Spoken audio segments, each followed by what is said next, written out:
While distributing flyers, I noticed my girlfriend, Alicia, looking disheveled as she passionately kissed the popular guy from school in a sports car. When I tapped on the window, the guy glanced at Alicia and asked, "Who's this?" Alicia responded, "Just a simp. If you don't like it, I'll break up with him immediately."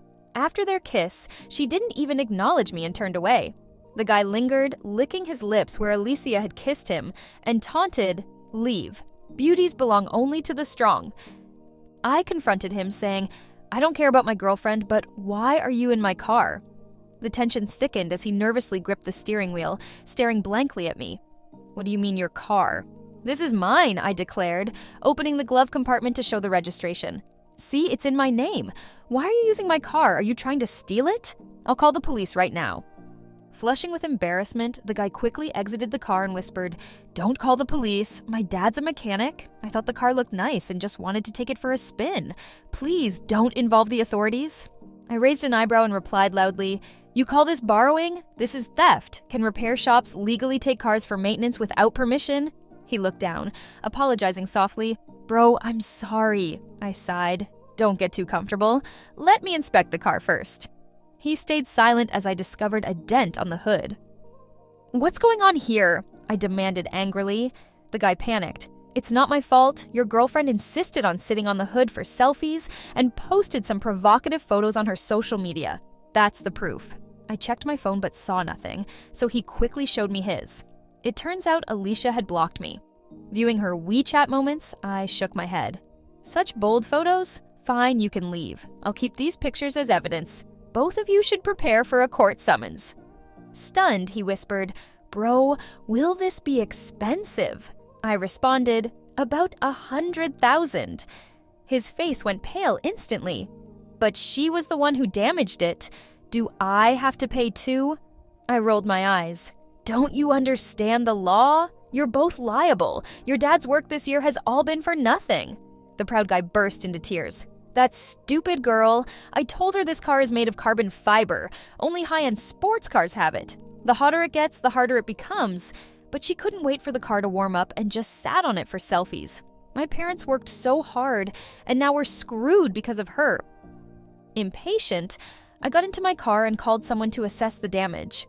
I wasn't interested in watching him cry. He wiped his tears and wailed, "How come you're the rich one? Your girlfriend said you work multiple jobs handing out flyers." I replied, "I don't work. I distribute flyers, but those stores are mine." I wasn't lying. Half of the pedestrian street's 72 stores belong to my family. Handing out flyers for my family's businesses? What's wrong with that? I rolled up the car window, not wanting to hear him sob. At that moment, Alicia texted me, "Since you saw it, let's break up. Don't blame me. Blame your parents for being losers. I'd rather cry in a Lamborghini than laugh on your bicycle handing out flyers." I pondered deeply. Since both the Lamborghini and the bicycle are mine, should she cry or laugh? I wanted to respond, "Wait for the court summons," but Alicia had already blocked me. My goodness, how could she block me? Speaking of the repair costs, she owes me 100,000. Ignoring the fact that it was the girls' dormitory, I rushed there and headed straight to Alicia's room. Fortunately, it was morning, and the dorm was quiet. I arrived at her door and was about to knock when I heard a woman inside ask, "Did you really do what I told you?" Then Alicia replied, "Yes, I lied to him about taking the pill." The woman excitedly said, "That's a great opportunity. I calculated your cycle and knew you were likely to get pregnant these 2 days, which is why I told you to go on a date. Once you're pregnant, you can marry into a wealthy family." Alicia looked worried. "What if he makes me get an abortion?"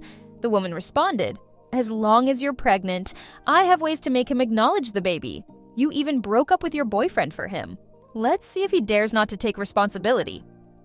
I was truly shocked that Alicia would go this far, planning to marry the campus heartthrob by having his child. I wondered how she would react when she discovered the heartthrob had stolen my car. I knocked on Alicia's door, and when she saw me, she immediately frowned. "I've already broken up with you. Why are you still bothering me? Being poor isn't a problem, but being poor and shamelessly pestering a girl is really disgusting."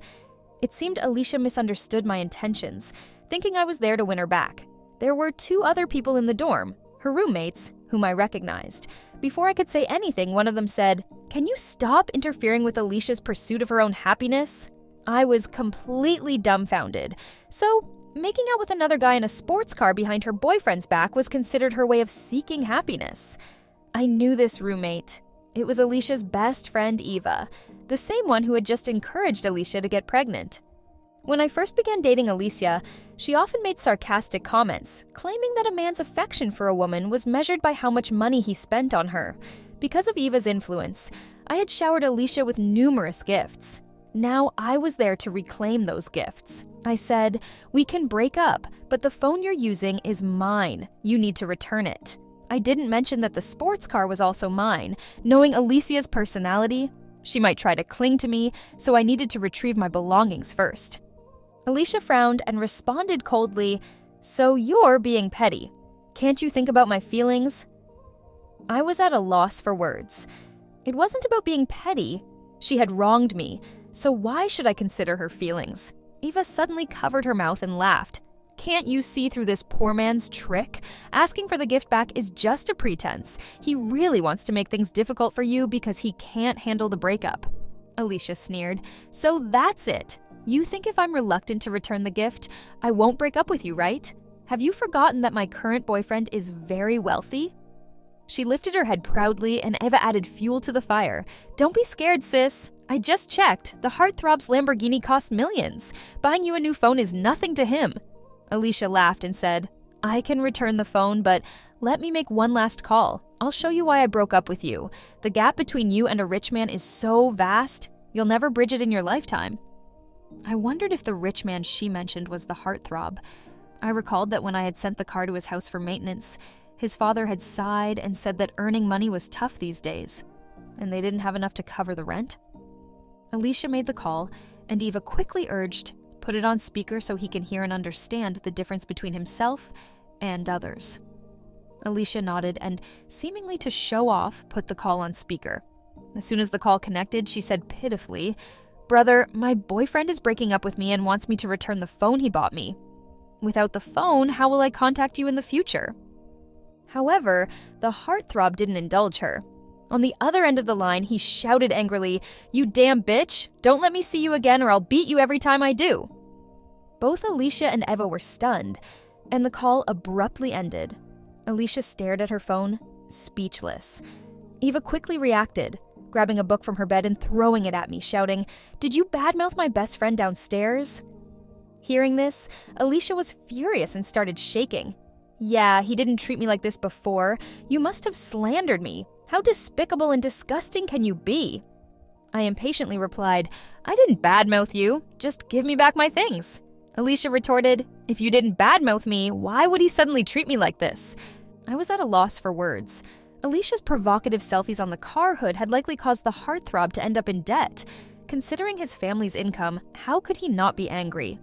Eva sneered. "That's why I told you to be brave and date the heartthrob.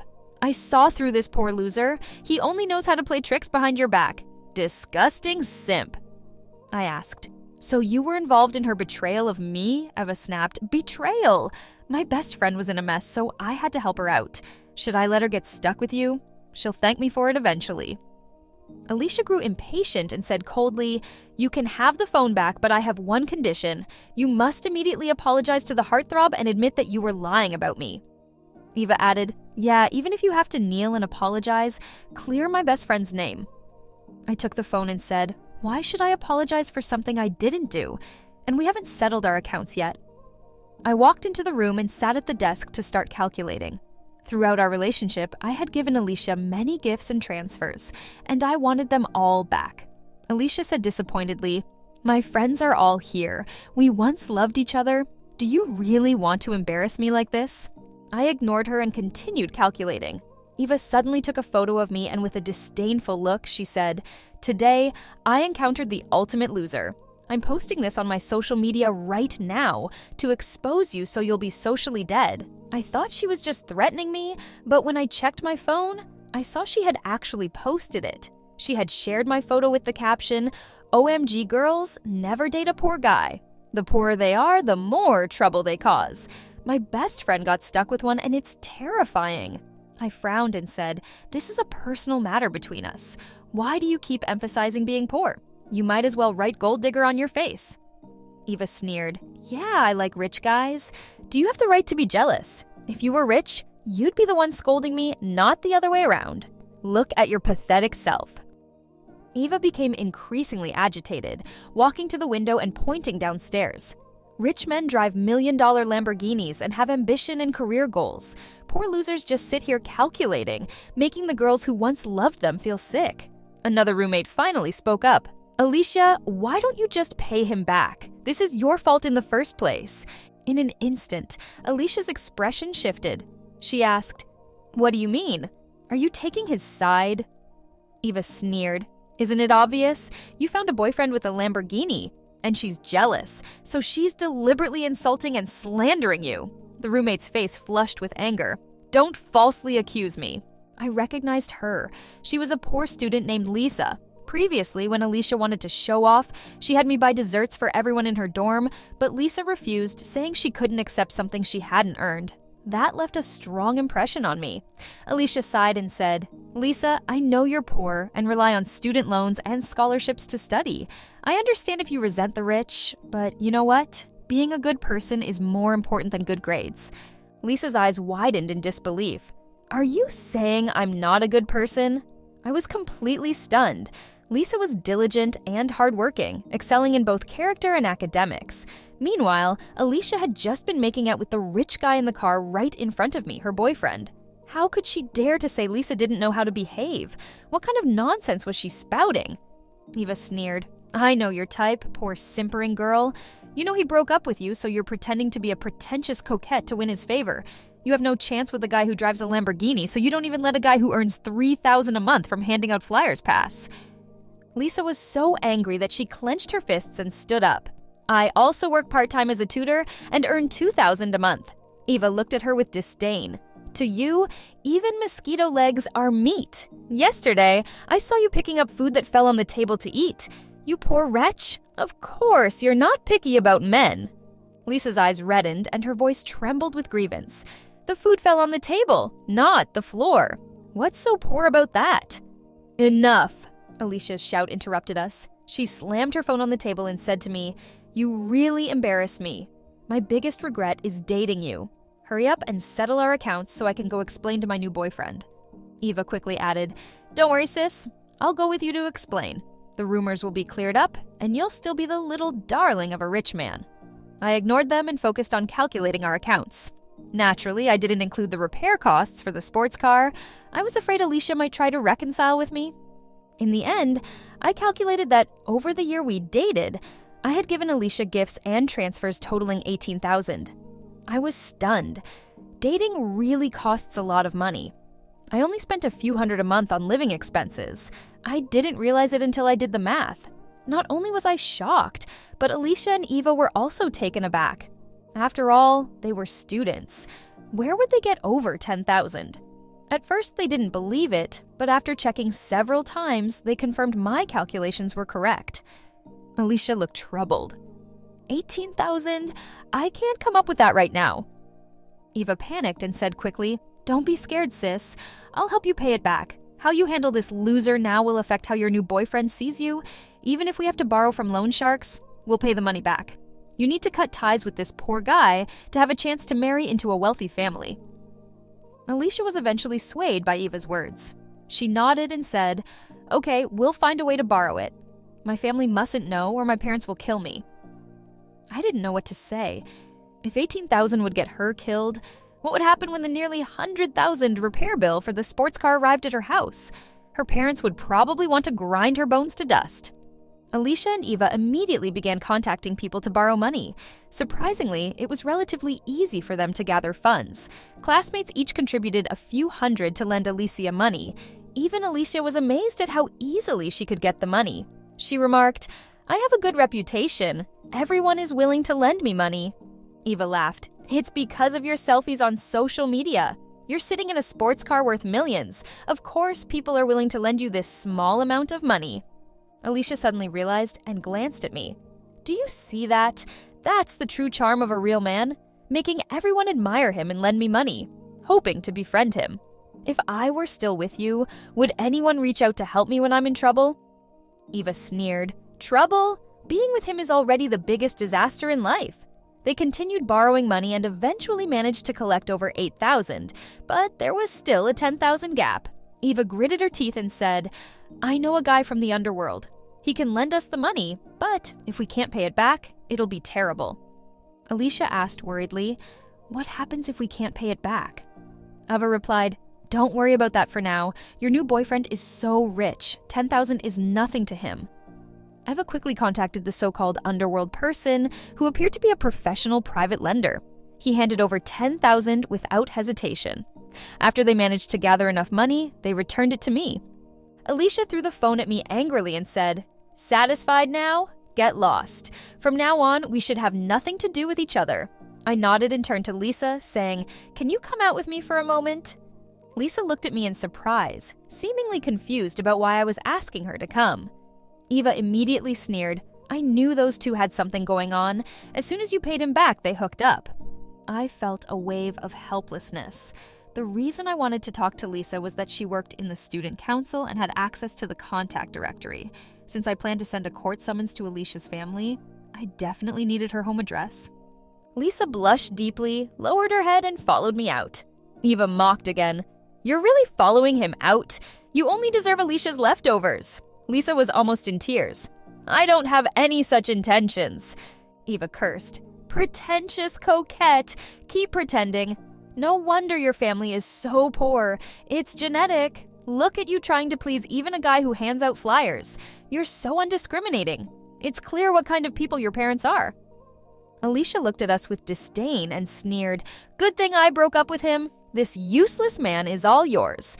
Let me give you a piece of advice. A whore and a dog. May they last forever." I led Lisa out of the dormitory and into the hallway. Lisa whispered, "I only spoke up because I was angry. Don't read too much into it. I just want to study hard. I don't have the intentions they said." I nodded. "I know. You have to get scholarships and work as a tutor. You don't have time for romance?" Lisa asked curiously. "Then why did you ask me to come out?" I said, "I know you have the contact directory. Can you give me Alicia's home address?" Lisa immediately panicked. "What do you plan to do? Don't do anything reckless." She seemed very worried and even grabbed my hand in her anxiety. Lisa looked into my eyes and said seriously, "We may be poor, but we have dignity. Others are at fault, but don't ruin your future because of their mistakes." The atmosphere grew silent, and I didn't know how to respond. Did this girl think I was planning to go down with Alicia's family? Lisa then realized she had grabbed my hand in her haste. She quickly let go, blushing. "You're hardworking and determined. You deserve a better life. I believe that in 10 years, Alicia will regret her choices." I said, "It won't take 10 years. I've already had the dealership assess the damage. If her family lives in the city, she'll regret it soon." Lisa was stunned and asked what I meant. I revealed, "The sports car downstairs is mine." She stared at me, dumbfounded. I explained everything to Lisa. She was speechless again. It wasn't until I showed her the car registration that she believed it was true. When Lisa went to get the contact directory, she walked as if in a daze, probably thinking she was dreaming. Soon, she sent me Alicia's home address. Surprisingly, it was just a few kilometers from the dealership. What a coincidence, right? I said, and I called the dealership and they told me they'd deliver the damage assessment within 10 minutes. Then I suddenly remembered Alicia had given me back her phone. How would I contact her for debt collection later? I decided to temporarily return the phone to her. I went back to Alicia's dormitory. When she saw me return, she asked irritably, "Why are you back?" I said, "I know you don't have a phone. You can borrow this for a couple of days." Ava immediately clutched her chest, pretending to retch. "I'm going to puke. I was right. This simp is doing it on purpose, trying to play this on-again, off-again game with you." Alicia snapped, "Do you really take me for a fool? Can you stop pestering me? You're embarrassing me in front of my friends." Just then, Eva's phone rang. Eva took out her phone and said, puzzled, "Alicia, why are your parents calling me?" I was taken aback. The dealership worked fast. It seemed Alicia's parents couldn't reach her, so they contacted Eva. Alicia took the phone and asked, "Mom, what's wrong?" This time, Alicia didn't put the call on speaker, but her mother's yelling was loud and clear. "Don't call me Mom. Do you know how much your father and I make? You've ruined us." The sudden scolding left Alicia stunned. She quickly said, Mom, what did I do? And then Alicia walked to the corner of the dormitory with her phone. As she talked, she suddenly burst into tears. Eva hurriedly asked, "Sis, what's wrong?" Alicia sobbed, "I know why the heartthrob suddenly got mad at me. I dented his car by sitting on it, and now he wants my family to pay. The estimated cost is $137,000. Where is my family going to get that kind of money?" Eva was equally stunned. "How is that possible? Just by sitting on it, it got dented?" Alicia replied, "The bill was delivered to my house. My mom said she took a picture of it and sent it to me. She told me to check my phone." Alicia couldn't even stand. She sat down on the bed in a daze. Eva bit her lip and said, "Don't panic. I might have a solution." Alicia asked, "What can you do?" Eva said, "At this point, we need to see if you're pregnant. If you are and you're carrying his child, would he really dare to ask you for the repair costs?" Alicia immediately nodded. "Right.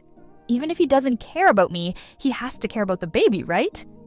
Eva said excitedly, "If he dares to ask you for the repair costs, go make a scene at his house." Alicia sighed deeply. "I initially wanted to use the baby to marry into a wealthy family. Who knew it would only end up covering repair costs?" Eva consoled her. "Hundreds of thousands isn't a small amount. Your parents would need 2 years to earn that. And who says you can't marry into a wealthy family? Maybe his parents will insist on you getting married, and not only will they cover the repair costs, but they might even gift you a car." I wondered if I should remind Alicia, out of past affection, that getting pregnant with the heartthrob's child certainly wouldn't exempt her from the repair costs. I started to speak. But before I could say anything, Alicia shot me a venomous look. She walked over, snatched the phone from me, and said, "Don't say a word. Get lost. I don't want to hear your voice. I'm already in a bad mood." Eva also snapped impatiently, "Yeah, can you get lost? We're trying to figure out how to calm the heartthrob down." I awkwardly said, "How about you read the documents first?" Eva yelled at me, "Get lost, loser. We have nothing to talk to you about. If you keep pestering Alicia, we'll accuse you of harassment and see you in court." I nodded. Since she said that, fine. After all, we were going to see each other in court anyway. Alicia had already picked up her phone and sent a voice message to the heartthrob, "Please come downstairs to my dorm. I want to talk to you. Please." The heartthrob quickly replied, and Alicia played the voice message. I heard his voice. "Sure, you slut. I want to talk to you too. Come down now." Alicia put down her phone and worriedly asked Eva, "With that attitude, will he really forgive me?" Eva said, "Go down and beg him. I'll go with you." Eva helped Alicia up and glared at me. "Get out of the way." I ignored her and turned to leave the dormitory. Just as I was about to go downstairs, Lisa returned. Alicia and Eva walked past Lisa, heading in front of us. Seeing me, Lisa quietly asked, "Will you make Alicia pay a lot of money?" I said I won't extort her. She should pay what she owes, but I'm thinking... Lisa asked, "Thinking what?" I said, "It seems like they're begging the wrong person. Won't it be awkward?" When we got downstairs, the heartthrob was already there. The most noticeable thing was the slap mark on his face. He was standing by the roadside crying and wiping his tears. If I'm not mistaken, he must have told his dad about what happened and received some fatherly love. Alicia and Eva were dumbfounded at the sight. Eva said, "Seriously? With all the money his family has, he needs to cry like this?" Alicia said, "Maybe he really loves that car. When I went on dates with him, he always took great care to protect it." Eva sighed. "They say a car is a man's second wife. It must be true." I rolled my eyes. "I don't treat my car like a wife. And why wouldn't he protect it? It's my car." Alicia quickly approached him, looking pitiful. "Baby, let me explain." "Explain to your grandfather, you bitch." The heartthrob finally couldn't hold back his frustration. He rushed forward, grabbed Alicia's hair, and slapped her hard across the face. Neither Alicia nor Eva expected the heartthrob to hit her. Eva hurried over to try to break it up, while Alicia, feeling wronged, said, "Baby, hit me if you're upset. It's my fault. I'll never do it again. Can I make it up to you for the rest of my life?" "I don't need your compensation." The heartthrob was so angry he started punching Alicia in the face. As he continued hitting her, both Alicia and Eva realized something was seriously wrong. The students watching were all shocked. Just a moment ago, Alicia was stepping out of a sports car, admired by everyone. Now, in front of all these people, she was being beaten by the heartthrob, who had her by the hair, punching her face repeatedly. Eva shouted anxiously, "You're hitting her too hard! She's a girl!" The heartthrob hit so hard he knocked out one of Alicia's front teeth. Alicia, missing a tooth, covered her mouth in disbelief and spit out some blood. She quickly bent down to pick up the tooth, crying out, "Stop hitting me! My tooth is knocked out! Eva, go get some milk." I nodded and said, "Smart. If you put a knocked out tooth in milk quickly, there's a chance it can be reattached." Lisa turned to me, saying incredulously, "Are you taking pleasure in this?"